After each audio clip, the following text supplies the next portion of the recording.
Assalamualaikum. Hai, jumpa lagi. Saya Dr. Anita. Tadi masa doktor nak buat rawatan gigi pesakit kan, tiba-tiba gigi tu jatuh. Jadi apa, suspend juga kan?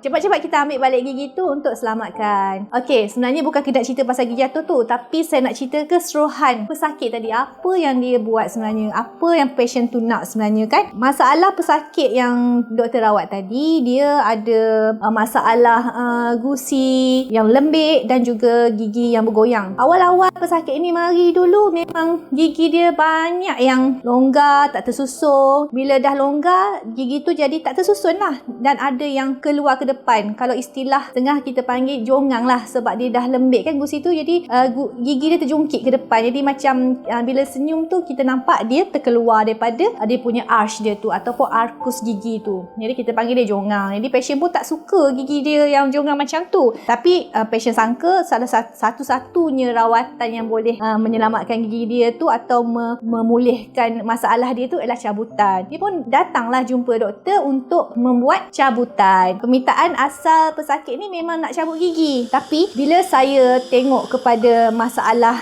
gigi dan gusi dia, saya nasihatkanlah, puan, apa salahnya kalau kita cuba untuk selamatkan gigi puan? Sebab sebagaimana yang kita tahu selama ni, memang yang paling afdal bila kita dapat mengekalkan 32 batang gigi kita itu hingga ke liang lahat. Alhamdulillah pesakit mendengar kata dan dia pun berminat lah untuk mendengar cakap saya untuk membantu menyelamatkan gigi dia.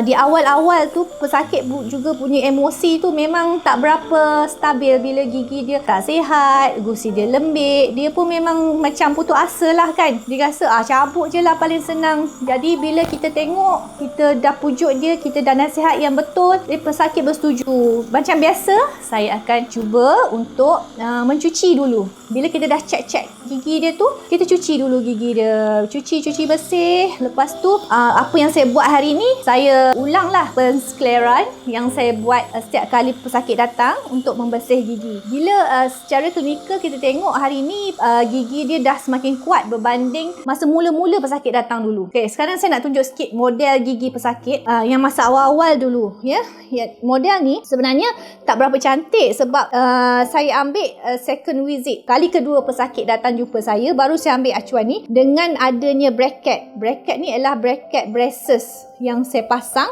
Jadi kalau nak tengok lebih detail, kita tengok bahagian dalam. Masa patient datang kali kedua, selepas saya cuba untuk menguatkan gigi dia tu, dia tengok dia ada ruang, gigi goyang sebenarnya ni kan. Tapi biasanya kalau kali pertama datang tu saya terlampau kuat sangat goyang, saya tak boleh nak ambil acuan lagi. Sebab bila kalau saya ambil acuan, gigi tu akan tanggal dengan acuan tadi. Sebab acuan tu bila kita masukkan dalam mulut, dia keras kan, dia akan melekat dengan kuat. Jadi saya tarik acuan tu, gigi-gigi semua tanggal. Jadi saya tak nak benda tu berlaku, saya ikat dulu. Untuk lepas sebulan datang baru saya ambil acuan. Jadi minta maaf lah model yang ni bahagian depan tak berapa elok sangat boleh nampak, tapi bahagian dalam kita boleh nampak lah spacing, ada ruang antara gigi. Dan kalau kita tahu yang ini adalah gigi yang goyang dan dia tak cantik lah kan. Tu patient nak sangat gigi awal-awal tu, dia ingat cabut je lah, buat gigi palsu. Mudah cerita, tapi sebenarnya tak adalah mudah seperti yang disangka. Nanti banyak pula lagi masalah lain. Kalau kita berbalik kepada yang berawatan hari ni, saya tengok, saya dapati saya cuba debond ataupun buka balik bracket yang saya dah simenkan sebelum ni. Sebab saya tengok gusi dia dah semakin keras untuk gigi-gigi lain lah. Jadi cuma ada satu gigi yang kritikal, iaitu gigi satu-satu, gigi taring depan tu, dia sangat goyang. Saya berfikir untuk menambahkan lagi kekuatan untuk gigi kacik depan yang dah tanggal tu dengan saya ikat dengan dawai emas. Dawai emas yang saya pakai ni of course lah 24 karat. Kalau selain pada 24 karat tu, dia memang tak boleh nak jadi dawai lah ya, sebab dia sangat keras, tak boleh nak belik-belik. Seboleh-bolehnya saya tak nak buat untuk merosakkan struktur asal tu. Gigi asli tu saya tak nak lah rosakkan dia. Jadi saya tak nak tebuk ke apa dekat gigi asli kacik yang dah tanggal tadi kan. Jadi saya cuba untuk belik sekeliling. Apa yang saya buat, saya cuma bila dah tertanggal jatuh tadi, senang lah kan, kita ambil, kita cuci. Jadi saya boleh cuci kotoran pesakit tadi sampai ke akar gigi tu. Itu yang penting, sebab bahagian dalam tu kita panggil apex gigi tu, kita kena cuci bersih supaya kakeles ke apa kotoran yang melekat kat situ tu tak ada. Bila dah tak ada kotoran, maksudnya senanglah ligament periodontium heal ataupun tumbuh balik dan juga memberi lekatan yang baru untuk pesakit tadi. Harapan tu lebih cerah ya. Harapan lebih tinggi jika kita dapat membersihkan sebaik mungkin.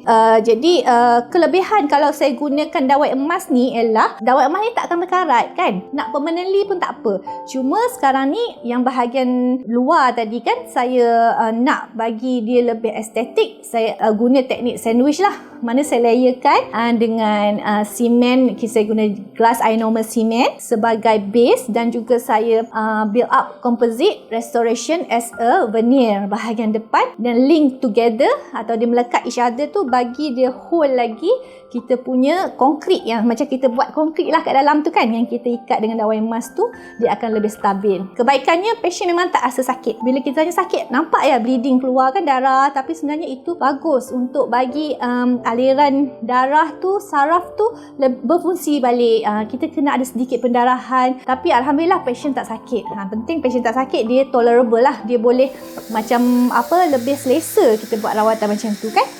Satu lagi saya tengok punca masalah pesakit ni adalah bila dia tak ada geraham bawah kiri kanan. Kita tengok x-ray tadi kan, dia tak ada geraham bawah kiri kanan, jadi daya kunyahan yang digunakan tu, dia lebih guna gigi depan untuk kunyah makanan. Dia tak terasa. Sebenarnya bila tak ada geraham, pesakit pun tak terfikir sebenarnya dia dah memberikan satu bebanan yang tinggi kepada gigi depan untuk membantu dia mengunyah makanan. Sebenarnya Allah Ta'ala jadikan gigi depan tu, gigi kacip, gigi taring ni untuk memutuskan makanan, bukan untuk menghancurkan makanan. Jadi yang untuk menghancurkan makanan ni, Allah Ta'ala jadikan gigi geraham ya, tempat untuk kita menghancurkan makanan atau mengunyah makanan. Jadi bila kita letakkan bebanan tu tempat yang salah, makanya dia akan menyebabkan ligament periodontium ke ataupun ikatan pada gigi depan tu semakin lemah, dan itulah yang menambahkan lagi kerosakan gigi dan menyebabkan lagi gusi dia tu jadi tak bermaya ataupun gusi dia tu jadi lembik lah, bermasalah. Jadi itu tadi bila saya dah terangkan secara jelas dengan pesakit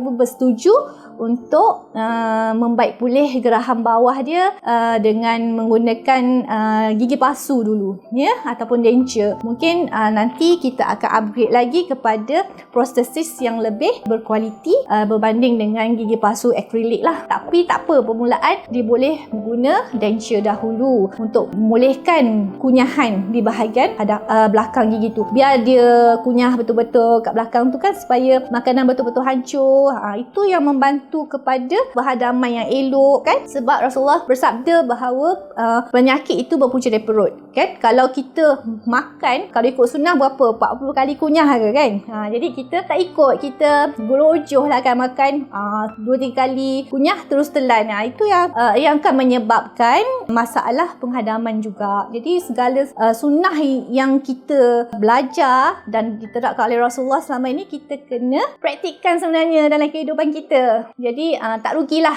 sebenarnya kita berhabis duit sikit ke, kita menghabiskan masa untuk merawat gigi kita ya. Seperti pesan ibu saya, memang kita tak apa berhabis duit ke, berhabis masa ke untuk memperbaiki, memulihkan balik kesihatan gigi ni, sangat berbaloi ya.